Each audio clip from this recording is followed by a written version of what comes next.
Assalamualaikum warahmatullahi wabarakatuh. Anak sekalian kelas 5 yang berbahagia, berjumpa kembali. Saat ini kita melanjutkan pembelajaran kita masih di tema 7. Kita sampai pada subtema 2, ya, pembahasan kita tentang peristiwa proklamasi kemerdekaan Republik Indonesia. Nah, pada subtema ini masih kompetisi dasar yang harus anak-anak kuasai adalah mengidentifikasi faktor-faktor penting penyebab penjajahan bangsa Indonesia dan upaya bangsa Indonesia dalam mempertahankan kedaulatannya. Baik anak sekalian yang berbahagia, kita mulai pembahasan kita dengan kita belajar mengetahui peristiwa menjelang terjadinya proklamasi kemerdekaan. Pada akhir bulan Juli 1945, Jepang memberikan persetujuan akan memberikan kemerdekaan kepada bangsa Indonesia pada tanggal 7 September 1945. Namun, pada tanggal 6 dan 9 Agustus 1945,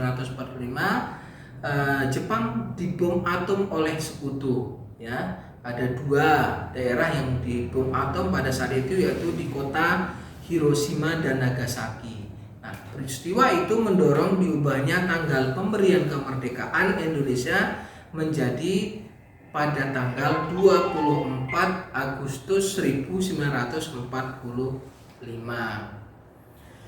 Pada tanggal 15 Agustus 1945 terdengar kabar bahwa Jepang menyerah tanpa syarat pada sekutu.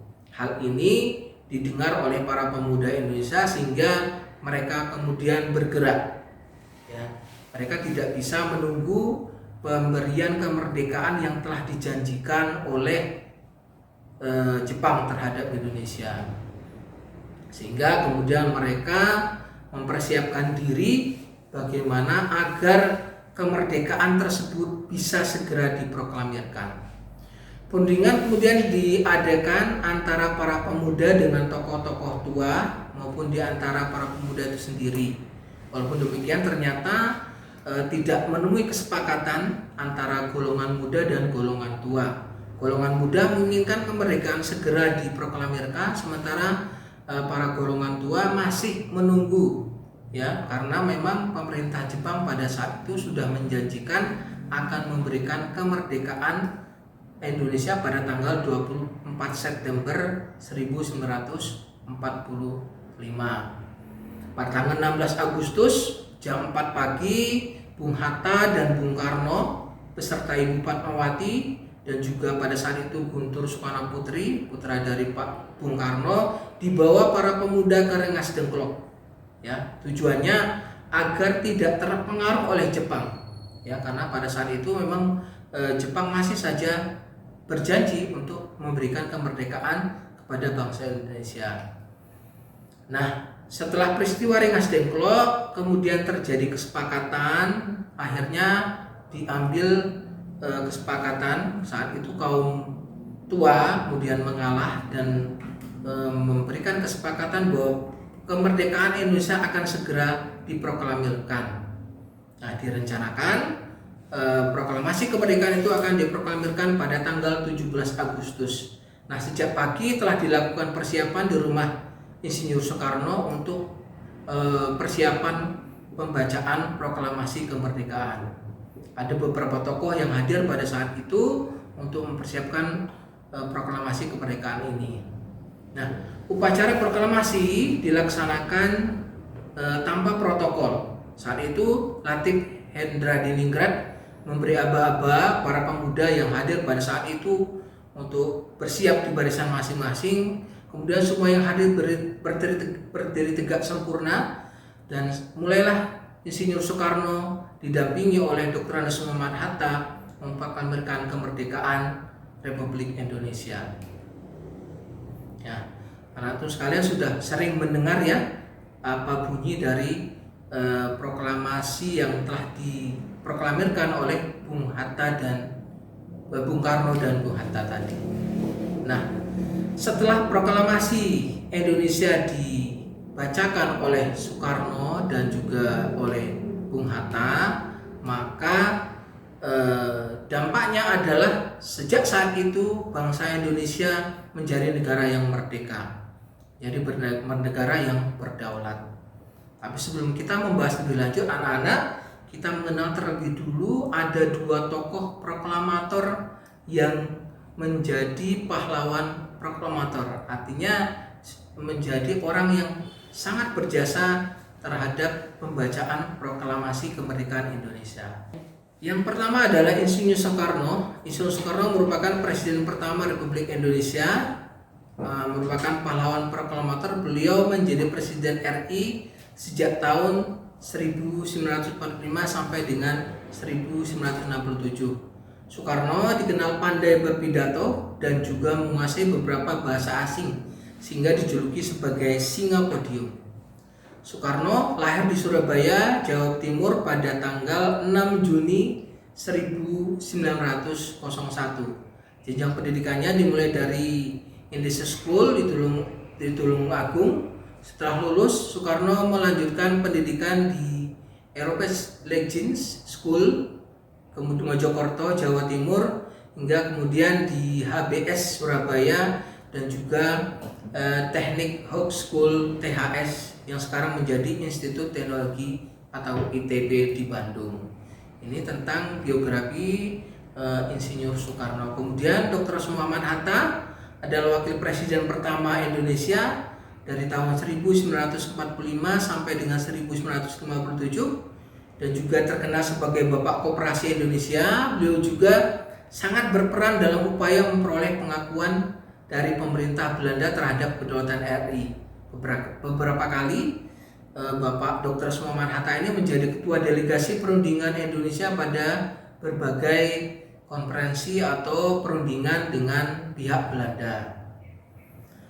Dr. Muhammad Hatta lahir di Bukit Tinggi, Sumatera Barat pada tanggal 12 Agustus 1902. Jenjang pendidikannya ditempuh dari European League School (ELS) di Bukit Tinggi, kemudian Mir Urgebrecht League Otherwise Mulo di Padang, dan juga Handelsmindersberg di Handelsmindersburg HMS di Jakarta. Demikian tadi beberapa informasi terkait dengan dua pahlawan proklamator kita, Insinyur Soekarno dan Dr. Muhammad Hatta. Baik anak sekalian, kita lanjut sekarang belajar tentang bagaimana perlawanan yang diberikan oleh rakyat Indonesia setelah diproklamirkannya kemerdekaan Indonesia.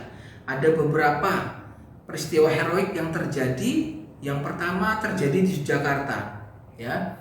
Perebutan kekuasaan di Yogyakarta mulai pada tanggal 25 September 1945 sejak pukul 10.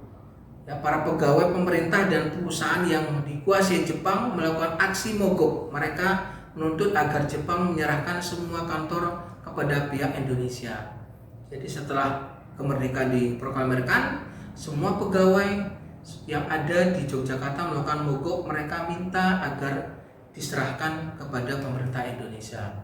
Juga terjadi di Surabaya, terjadi insiden bendera di Hotel Yamato, ya, Tunjungan Surabaya. Orang Belanda mengibarkan bendera merah putih biru di atap hotel. Rakyat kemudian menyerbu hotel, menurunkan dan merobek bendera biru yang ada di hotel tersebut. Ini terjadi pada tanggal 19 September 1945. Juga terjadi peristiwa heroik di Semarang pada tanggal 15 Oktober 45. Jepang melakukan serangan ke kota Semarang dan dihadapi oleh TKR dan laskar pejuang lainnya, sehingga terjadi pertemuan yang berlangsung selama 5 hari. Akibat pertempuran ini, ribuan pemuda gugur dan ratusan orang tentara Jepang juga tewas. Untuk mengenang peristiwa ini, kemudian di Semarang didirikan Monumen Tugu Muda. Nah, itu tadi ada beberapa peristiwa heroik, termasuk ada peristiwa lainnya yang bisa anak-anak baca di buku yang terjadi di berbagai wilayah di Indonesia. Nah, selanjutnya anak-anak, setelah proklamasi kemerdekaan, juga perjuangan bangsa Indonesia tetap berlangsung dalam rangka membentuk pemerintahan yang kuat dan diakui oleh dunia internasional. Karena itu kemudian dibentuklah kelengkapan pemerintahan, ada komite nasional, dan juga pembentukan alat kelengkapan negara yang lainnya, termasuk adanya pembentukan lembaga pemerintahan di seluruh wilayah Indonesia. Nah, perjuangan-perjuangan itu kemudian terus berlanjut. Seperti kita ketahui anak-anak, ada perjuangan-perjuangan dari berbagai tempat seperti pertempuran 10 November di Surabaya, pendudukan Palagan Ambarawa terjadi di Ambarawa pada tanggal 15 Desember 45, Bandung Lautan Api 23 Maret, Medan Area 10 Desember, dan juga serangan umum 1 Maret 49 yang terjadi di Yogyakarta. Ini adalah beberapa pertempuran, beberapa perlawanan dari rakyat Indonesia, para laskar berjuang Indonesia dalam melawan penjajah yang saat itu penjajah Belanda ingin kembali menguasai Indonesia. Selain perjuangan dilakukan di medan peperangan, perjuangan juga dilakukan secara diplomasi. Kita mengenal ada perundingan Linggarjati 10 November 46 di Linggarjati, Cirebon, juga perjanjian Renville yang diadakan di kapal pesiar milik Amerika US Renville. Kemudian juga terjadi perundingan Romeroyen yang diadakan pada 17 April 1949. Nah, dengan perjanjian-perjanjian perdamaian yang dilakukan, juga perjuangan-perjuangan secara frontal yang dilakukan oleh rakyat Indonesia, akhirnya pemerintah Indonesia mendapatkan pengakuan oleh pemerintah kolonial Belanda. Ya, hal ini ditindaklanjuti setelah perjanjian Romeroyen adalah dilakukan perjanjian Konferensi Meja Bundar, yang salah satu hasil pertemuan itu adalah mengakui sebagian wilayah Indonesia dan kemudian pembentukan negara Indonesia Serikat. Nah, setelah itu berdirilah negara Indonesia, namun masih dalam bentuk serikat, kita kenal sebagai RIS atau RIS, yaitu Negara Indonesia Serikat. Selain itu, Konferensi Meja Bundar juga mengembalikan wilayah Indonesia yang menjadi satu kesatuan kecuali Irian Barat, ya. Menjadi beberapa wilayah Indonesia diakui, tetapi Irian Barat masih belum diakui sebagai wilayah kesatuan Republik Indonesia. Nah, demikian anak-anak materi kita pada subtema 2 ini terkait perjuangan proklamasi kemerdekaan Indonesia, juga perjuangan dalam mempertahankan kemerdekaan Indonesia. Mudah-mudahan bermanfaat. Sampai ketemu lagi. Terima kasih. Assalamualaikum warahmatullahi wabarakatuh.